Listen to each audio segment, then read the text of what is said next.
নমস্কার, I welcome you to daily with Shankar. আমি শঙ্কর মণ্ডল। এখন আপনাদের সকলের হয়তো মনে আছে, গত দুদিন ধরে এই খবরটা খুব প্রচারিত হচ্ছে যে ভারতবর্ষ নাকি উড়িষ্যার যে বালাসোর ডিস্ট্রিক্ট ছিল, সে বালাসোর ডিস্ট্রিক্ট থেকে প্রায় 10 থেকে 20,000 মতো লোক সেই 3 থেকে 3.5 কিলোমিটার মতো এরিয়া থেকে সরিয়ে দিয়েছে, এই বলে যে আমাদের দেশের সুরক্ষার জন্য আমাদের ডিআরডিও যে আছে তাকে একটা গুরুত্বপূর্ণ টেস্ট করতে হবে। তো আপনারা এখন সরে যান, পরে আবার টেস্ট শেষ হলে আপনারা সবাই চলে আসবেন। তো প্রথমেই বলি, এই টেস্টটা এমন এক ধরনের টেস্ট ছিল যে সেই টেস্টের ফলে যদি কোনো রকমের আবর্জনা বা ময়লা সেই জায়গায় এসে পড়তো, তবে কিন্তু বহু ইনোসেন্ট লোকের প্রাণ। তো সরকার এদিকে খেয়াল রেখেছে যে সাধারণ মানুষের যেন কোনো রকমের ক্ষতি না হয়। এদিকে দেখতেই পাচ্ছেন যে বিভিন্ন নিউজ আউটলেটে খবর বেরিয়েছিল। বিভিন্ন নিউজ আউটলেটে বলা আছে 10,000, বিভিন্ন জায়গায় বলা আছে 20,000।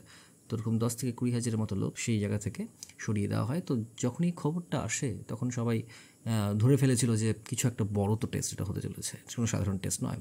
আর শেষমেশ ঠিক সেটাই প্রমাণিত হলো যে ভারত তার যে phase 2 of ballistic missile defence system আছে তা সাকসেসফুলি ফ্লাইট টেস্ট করছে। আপনারা দেখতেই পাচ্ছেন ডিআরডিওর অফিসিয়াল টুইটে। তো এই ফেজ 2 ব্যালিস্টিক মিসাইল ডিফেন্স সিস্টেমে আসলে কি হয়েছে তা আপনাদেরকে ডিটেলসে বুঝিয়ে বলি।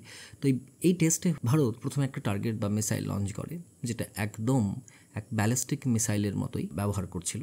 তো ব্যালিস্টিক মিসাইল সম্বন্ধে জানেন না? তো ব্যালিস্টিক মিসাইল প্রথমে আমাদের বায়ুমণ্ডল থেকে অনেক উঁচুতে উঠে যায়। তো সেই উপরে উঠে গিয়ে কয়েক কিলোমিটার উপরে উঠে গিয়ে সেখান থেকে আবার নিজের টার্গেটের দিকে প্রচণ্ড গতিতে ম্যাক 20 বা তারা অ্যাবাভ স্পিডে নিচের দিকে লক্ষ্যের দিকে ঘুরে আসে। তো এমন সময় ব্যালিস্টিক মিসাইলকে আটকানো খুব মুশকিল হয়ে যায়।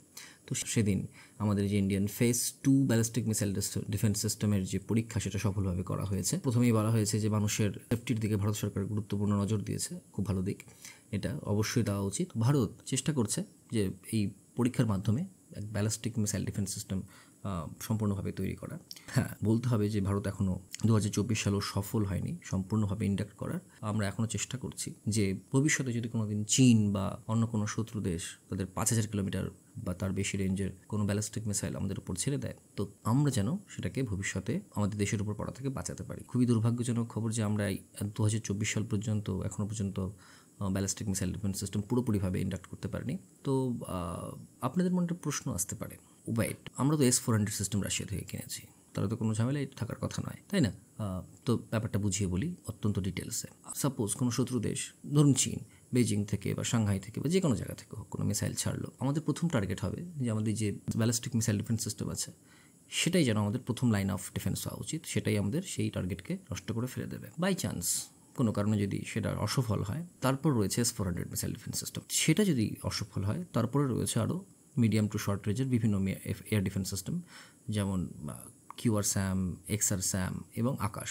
আপনারা জানেন আকাশ এয়ার ডিফেন্স সিস্টেম নাম তো শুনেছেনই, তার রেঞ্জ কিন্তু 30 থেকে 25 কিলোমিটার এর মতো ম্যাক্সিমাম। তো এইভাবে লাইন বাই লাইনে কিন্তু আমাদের ডিফেন্স সিস্টেমটাকে সাজানো হচ্ছে। আমাদের ভারতবর্ষ কিন্তু ব্যালিস্টিক মিসাইল ডিফেন্স সিস্টেম যে প্রথম ফেজ, যেটার নাম হচ্ছে পৃথিবী এয়ার ডিফেন্স সিস্টেম, তো সেটা কিন্তু আমাদের টেস্ট করার পর ভারতবর্ষ সেই সমস্ত এলিট কান্ট্রির গ্রুপে নাম লিখিয়েছে যারা আকাশে ব্যালিস্টিক মিসাইল ডিফেন্সকে ধ্বংস করতে পারে। তো এই ফেজ 2টা কি? আসলে ফেজ 2 হচ্ছে যখনই কোনো দেশের উপর ব্যালিস্টিক মিসাইল দিয়ে অ্যাটাক করা হয়, তো তখন সেই দেশ অন্তত 2বার চেষ্টা করে সেই ব্যালিস্টিক মিসাইলকে আকাশে ধ্বংস করার। তো পৃথিবী এয়ার ডিফেন্স হচ্ছে আমাদের 1 নম্বর শিল্ড, আর এই ফেজ 2 হচ্ছে সেই 2 নম্বর শিল্ডের টেস্ট হচ্ছে। এইভাবে আমাদের দেশ কিন্তু, ভারতবর্ষ কিন্তু আমাদেরকে ভবিষ্যতে বিভিন্ন রকমের ব্যালিস্টিক সিস্টেম থেকে রক্ষা করার জন্য প্রস্তুতি নিচ্ছে।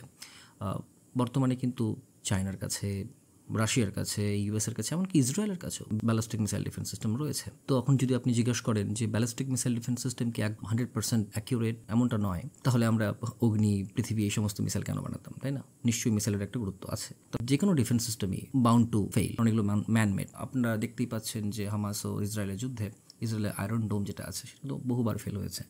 It's bound to happen. তবে আমাদের এই টেস্টের মাধ্যমে, এই যে ফেজ 2 ব্যালিস্টিক মিসাইল ডিফেন্স সিস্টেমের যে টেস্ট হলো, তার মাধ্যমে আমাদের যেগুলো মিশন অবজেক্টিভ ছিল, যেমন কমপ্লিট নেটওয়ার্ক সেন্টারিং ওয়ারফেয়ার দেখতেই পাচ্ছেন, weapon system of LR sensors, low latency communication system, সবগুলো কিন্তু সাকসেসফুলি টেস্ট হয়ে গেছে। আপনাদের যদি একটা গুরুত্বপূর্ণ তথ্য দিই যে ভারতবর্ষ কিন্তু 1999 সালে যে কার্গিল যুদ্ধ হয়েছিল, সেই যুদ্ধে ইসরায়েলের থেকে অ্যারো 2 এয়ার ডিফেন্স সিস্টেম চেয়েছিল, কিন্তু যেহেতু ইসরায়েল ও আমেরিকা মিলে সেই অ্যারো ডিফেন্স সিস্টেমটা বানিয়েছে, তো দু দেশের পারমিশন না হলে সেটা কিন্তু বিক্রি করা যায় না।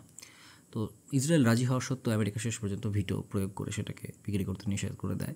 সেই জন্যই এত বছর ধরে আমাদের চেষ্টার ফলে 2024 সালে শেষ পর্যন্ত আমাদের এই মিসাইল টেস্ট সফল হয়েছে। এদিক থেকে অবশ্যই ইউএসএকে ধন্যবাদ দিতে হবে এই জন্যই যে তারা যদি সেদিন আমাদেরকে বাধা না দিত, তবে হয়তো ভারতবর্ষ আজকে নিজের পায়ে দাঁড়াতে পারতো না, এই ব্যালিস্টিক মিসাইল সিস্টেম তৈরি করতে পারতো না। আশা করি এই খবরটা আপনাদের ভালো লাগবে।